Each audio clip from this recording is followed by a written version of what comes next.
여러분 안녕하십니까? 세계 각부들에게 배운다에 오신 것을 환영합니다. 오늘은 미국 전 대통령이면서 현재 공화당 대통령 후보인 도널드 트럼프에 대해서 우리가 궁금했던 뒷이야기와 그의 경제 철학과 특히 부동산에 투자해서 46배 4,500%라는 엄청난 수익을 냈는데 트럼프의 투자 비법과 어떤 비밀이 있는지 알아보고 앞으로도 부동산에 투자할 가치가 얼마나 되는지 비교하면서 분석해 보겠습니다. 자칭 자신의 몸값이 100억 불 13조 원 짜리라고 말한 도널드 트럼프 이름부터 심상찮습니다. 제일 먼저 트럼프 하면 생각나는 것이 뭐라고 보십니까? 저는 1997년도에 미국 뉴욕 맨해튼에 있는 트럼프 타워에 올라가서 뉴욕을 바라보고 감탄했던 기억이 생각납니다. 68층짜리 트럼프 타워는 1983년에 준공되었는데 부모에게 물려받는 재산으로 트럼프 타워를 완공시켜 뉴욕의 명물로 만든 트럼프.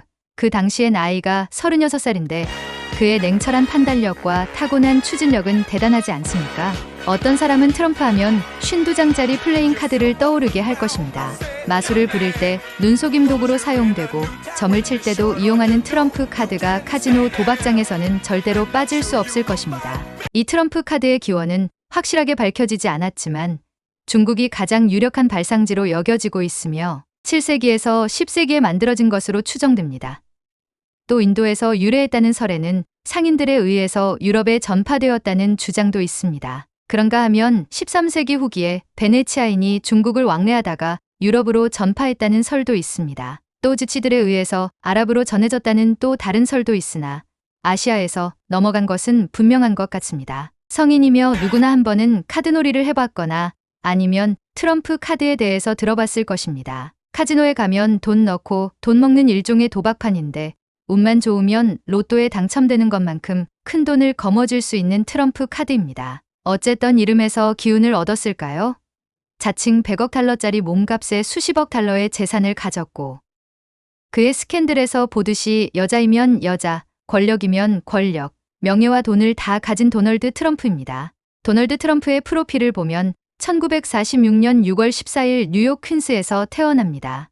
그의 아버지인 프레드 트럼프는 독일계 이민자 출신으로 부동산 개발 사업에서 큰 성공을 거둔 사업가였습니다. 어머니인 메리앤 맥리오드는 스코틀랜드 이민자 출신이고 이 두 사람 사이에서 5명의 자녀가 있는데 도널드 트럼프는 넷째로 태어납니다. 도널드 트럼프는 3번을 결혼하고 5명의 자녀를 두었습니다. 첫 번째 아내 이바나 트럼프 1977만 1992에서 장남 도널드 트럼프 주니어 1977년가 태어났고 지금 트럼프 그룹의 부회장입니다. 여동생 이방카 트럼프 1981년은 아버지가 45대 대통령일 때 백악관에서 보좌관으로 활동합니다. 차남 아들 에릭 트럼프 1984년도 지금 트럼프 그룹의 부회장으로 활동하고 있습니다. 두 번째 아내 마를라 메이플스 1993만 1999와 사이에선 딸 티파니 트럼프 1993년은 조지타운 대학교 법학대학원 졸업하고 패션쇼에서 모델로 활동하다가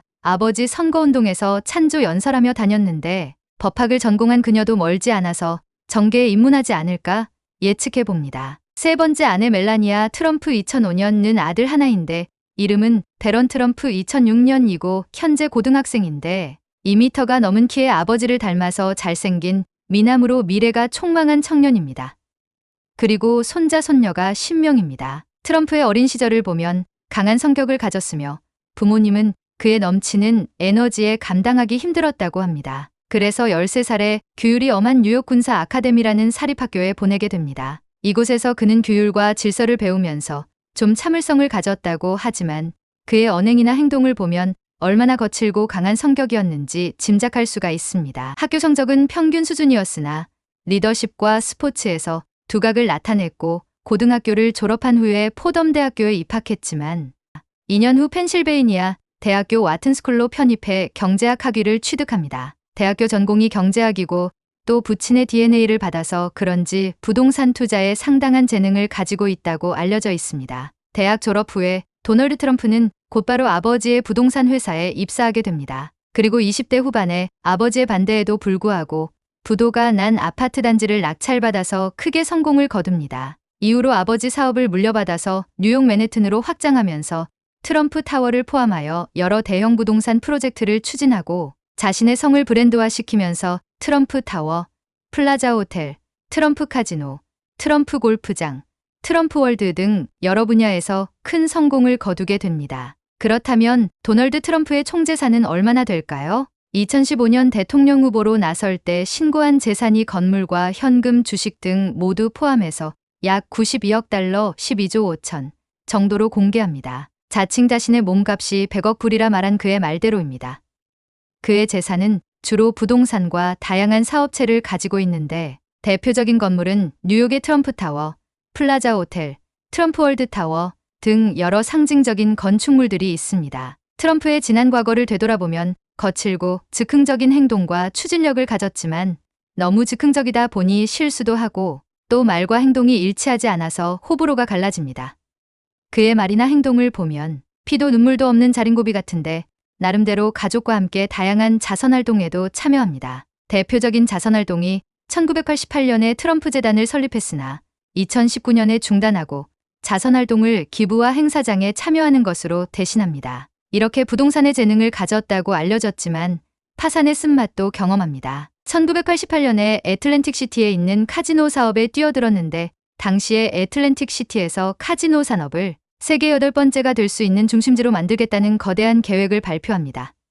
이때부터 트럼프의 야망이 시작되었다고 합니다. 이때 카지노 개발업자 마이클 밀켄으로부터 회사를 인수해서 지상에서 가장 크고 화려한 카지노로 만들겠다고 선언합니다. 그리고 인도의 유명한 유적지 중에서 가장 화려한 타지마할이란 건물을 모델 삼아서 짓고 이름까지 타지마할로 내걸고 1200개의 객실과 내부는 금과 대리석으로 화려하게 장식하고 1990년 4월에 성대한 개장식이 열리면서 많은 사람에게 주목받습니다. 그러나 화려한 외관 뒤에는 심각한 자금 문제가 있었는데 건설을 위해 차입한 자금이 너무 많았고 이자 부담이 너무 컸습니다. 카지노는 기대만큼의 수익을 올리지 못했고 결국 자금 압박에 부채를 감당할 수 없게 되었고 1991년에 파산 보호를 신청하게 됩니다. 파산 절차를 통해서 부채가 재조정되고 카지노 운영은 계속되었지만 자금 사정은 역시 좋지 않아서 몇 번의 파산을 겪습니다. 그러나 특유의 추진력과 공격적인 언변에서 보여주듯이 시간이 흐르면서 부채는 정리되었지만 결국 2016년에 폐업에 가까운 싼 가격으로 하드록 인터내셔널에 매각합니다. 트럼프는 이런 경험을 통해 부채 관리의 중요성을 깨닫게 되었고 또 이러한 도전 정신이 지금 78살의 나이에도 굴하지 않고 공화당 대통령 후보에 3번이나 출마하는 걸 보면 대단한 추진력과 도전 정신은 타의 추종을 불허한 것 같습니다. 도널드 트럼프의 즉흥적인 성격과 어디로 튈지 모르는 행동으로 재미있는 에피소드도 있는데 그 중에서 몇 가지만 말씀드리면 1989년에 트럼프 비행기 셔틀 사업을 시작합니다. 뉴욕, 워싱턴시, 보스턴을 잇는 항공 서비스인데 스스로 매우 자랑스러워했으며 자신이 직접 비행기를 고급스럽게 디자인하고 화려하게 꾸몄다고 합니다. 하루는 자신의 비행기에 탑승하려고 트랩으로 올라가려고 하는데 한 직원이 트럼프를 알아보지 못하고 이 비행기에는 당신 같은 사람은 탈 수 없습니다. 라고 약간의 모욕적인 말을 합니다. 그러나 신분을 밝히고 오히려 칭찬과 격려까지 해줬다고 합니다. 또 2016년 대선 토론에서 힐러리 클린턴이 이제 도널드가 대통령이 되면 상황이 정말 나빠질 겁니다라고 말하자 트럼프는 즉시 그렇지, 왜냐하면 내가 감옥에 넣을 테니까 라고 응수합니다. 이 발언은 정치적으로 논란이 되기도 했지만 동시에 많은 사람에게 웃음을 주었습니다. 그는 또 자신을 더욱 유명하게 만들고 싶어서 뉴욕의 트럼프 타워와 자신의 골프 클럽을 포함한 여러 사업장에서 가짜 타임지 표지를 액자에 넣어서 전시합니다. 이 표지는 트럼프가 주인공으로 등장하는 가짜 표지였습니다. 내용을 보면 세계의 가장 성공한 비즈니스맨으로 묘사되었다고 합니다. 여러 사업장에서 방문객들의 시선을 끌었고 트럼프의 명성은 대중들에게 강한 인상을 보여줬다고 합니다. 그리고 이 표지는 2017년 워싱턴 포스트의 탐사 보도에서 고의적인 가짜로 드러납니다. 이는 대중을 속이는 마케팅 전략으로 상당한 논란을 일으켰습니다. 그러나 트럼프는 공식적인 입장도 없이 전 사업장에서 모두 철거합니다. 이 사건은 자신의 홍보 전략에 얼마나 공들었는지 알 수 있고 옳고 그른 것을 가리지 않는 성격이란 것도 잘 보여주고 있습니다. 그의 자서전에 언론이 나를 이용하면 나도 언론을 이용한다라는 말을 합니다. 또 일화 중에 트럼프는 자신의 풍자적 이미지를 스스로 즐기기도 합니다. 예를 들어 SNL 세터데이 나이트 라이브에서 트럼프를 패러디한 에피소드가 큰 인기를 끌었을 때 트럼프는 자신이 직접 프로그램에 출연해 스스로 패러디하며 유머를 선보였습니다. 이는 그가 자신을 조롱하는 것을 개의치 않는다는 것입니다. 이처럼 도널드 트럼프는 때로는 의도적으로 때로는 의도하지 않았지만 독특한 방식으로 자신의 브랜드 가치를 올리면서 야망을 키웠고 마침내 미국 제45대 대통령에 오르게 됩니다. 이렇게 트럼프의 브랜드는 곧 성공과 부를 상징하는 세계적인 단어가 되었습니다. 트럼프의 장점을 보면 몇 차례의 실패와 파산에도 불구하고 부동산, 엔터테인먼트, 정치 등 다양한 분야에 뛰어들어서 성공을 거두게 되고 실패를 두려워하지 않는 그의 도전 정신과 추진력은 많은 사람에게 강한 인상을 주었고 지금은 대중적인 인기를 받는 유명한 도널드 트럼프가 되었습니다. 자, 그러면 도널드 트럼프가 부동산으로 갑부가 되었는데 그가 갑부가 된 이유와 앞으로도 부동산으로 돈을 벌 수 있는지 핵심 몇 가지만 살펴보겠습니다. 먼저 80년도와 지금의 뉴욕과 뉴욕 주변의 인구의 증가율을 한번 비교해 보겠습니다. 인구 증가는 매수자가 많아지고 부동산 가격이 오른다는 것은 누구나 알 수 있는 상식일 것입니다. 1980년 뉴욕시 인구는 약 707만 1639명이고 2024년 뉴욕시 인구는 약 850만 명입니다. 142만 8,361, 16.8% 증가합니다. 1980년 뉴욕 위성도시권 인구는 약 1,755만 8,072명이고 2024년 뉴욕 위성도시권 인구는 약 2천만 명입니다. 244만 1,928, 12.2% 증가합니다. 또 1980년 미국의 1인당 연간 소득이 약 12,275달러이고 2023년 미국 1인당 연간 소득은 약 8만 5천 달러입니다. 그동안 72,725달러가 올랐는데 즉 1980부터 2023년 동안 미국인 1인당 소득이 6.9배 592%가 올랐습니다. 그렇다면 1980부터 2023년 동안 트럼프의 총재산은 얼마나 올랐을까요? 결론부터 말하면 트럼프 재산은 46배 4,500%가 올랐습니다. 미국 경제잡지 포브스 400 발표에 따르면 1980년도에 그의 재산은 약 2억 2,700억 달러로 추정하고 있습니다. 그러다가 1980년대 말의 과도한 차입과 투자의 실패로 1990년대 초반에는 거의 파산에 가까운 상태였으나 결국 다시 회복시킵니다. 그리고 2015년 대통령 선거에 출마할 때 총재산이 약 92억 달러, 12조 5천 정도로 공개합니다. 1980년 자산가치 2억 달러, 2,700억에서 2015년 자산가치 92억 달러, 12조 5천억을 비교해보면 46배가 올랐고 프로테지로는 4,500% 올랐습니다. 뉴욕과 뉴욕 주변 도시의 인구 밀도와 미국 평균 1인당 소득을 비교해봐도 도널드 트럼프의 수익률이 엄청나다는 것 알 수 있습니다. 그는 25살 때부터 부동산의 왕이 되겠다고 공공연하게 말하고 다녔다고 합니다. 물론 80년대랑 지금 부동산 값을 비교하면 세계 어느 나라든 다 올랐다는 것은 알 수 있지만 그래도 미래를 내다보고 투자한 것과 비교가 안 될 정도로 엄청나게 올랐다는 것을 통계로 알 수 있습니다. 자, 그러면 앞으로 한국의 부동산 투자는 어떻게 될까요?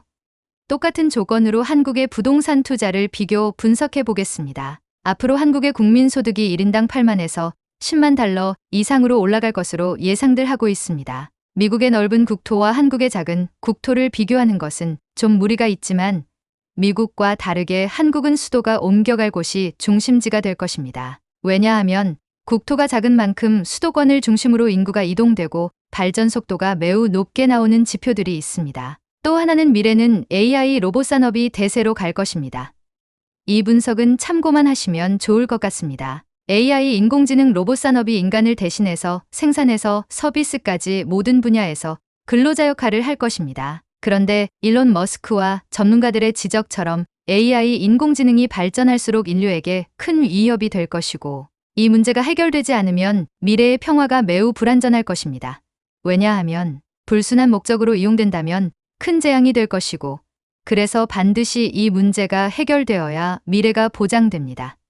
이렇게 인간이 만들었지만 로봇 지능이 사람보다 똑똑해지면 제어할 수 있는 기술도 뒤따라야 하는데 그 하나의 대안을 찾는다면 정신문화에서 찾을 수 있습니다. 소우주인이라 하는 우리 인간의 몸속에는 하나님의 사자 실저, 즉 언청계용신 옌팅지용신이 존재하고 있습니다. 사람의 지시대로 계책을 세워서 해결해주는 분신입니다.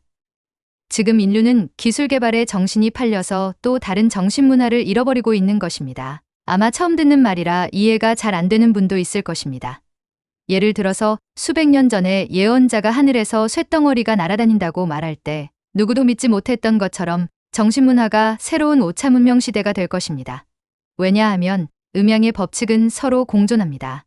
그러므로 물질 문명과 정신 문명은 동전의 앞뒤면처럼 동반자로 같이 갈 수밖에 없습니다. 정신 문화는 다음에 따로 자세하게 한번 말씀드리겠습니다. 이렇게 몇 가지를 간략하게 비교 분석해 봤는데 선택은 각자의 몫입니다. 결론을 말하자면 매도자보다 매수자가 많을 때 높은 수익률을 낼 것이며 그러나 미래는 아무도 모릅니다. 또 하나, 세계의 흐름은 대한민국을 중심으로 재편될 것입니다. 한국이 세계 중심이 된다는 것은 국통맥에서도 찾을 수 있지만 지금 전 세계를 강타시킨 문화 강국은 하루아침에 만들어진 것이 아닙니다. 이것도 다음에 자세하게 한번 말씀해 드리겠습니다. 그럼 더 좋은 영상과 갑부들만의 특별한 행동을 비교 분석해서 도움이 되는 채널이 되도록 최선을 다하겠습니다. 다음 편도 기대되신다면 구독과 좋아요 한번 부탁드립니다. 응원해 주셔서 감사합니다.